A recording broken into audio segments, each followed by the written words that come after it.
احمد صاحب نے سوال کیا ہے کہ دفنانے کے بعد قبر پر قرآن پاک پڑھنا اس کا کیا حکم ہے،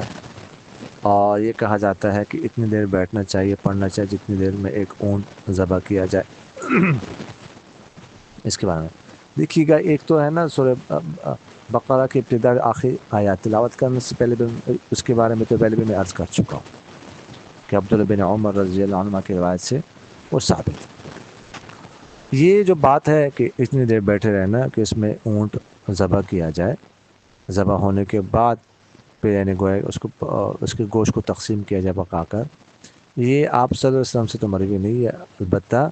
عمرو بن العاص رضی اللہ تعالیٰ عنہ نے یہ وصیت کی تھی اپنی اولاد سے کہ اتنی دیر میرے قبر پہ آپ لوگ بیٹھے رہو، آپ صلی اللہ علیہ وسلم سے ثابت نہیں ہے۔ بہرحال دفنانے کے بعد اگر تلاوت کی جائے اور ایک قرآن پاک ختم کیا جائے یا کچھ دیر تک تو اس میں کوئی حرج بھی نہیں ہے، کر سکتے ہیں، بلکہ اچھی بات ہے، کرنے چاہیے۔ جزاکم اللہ خیر۔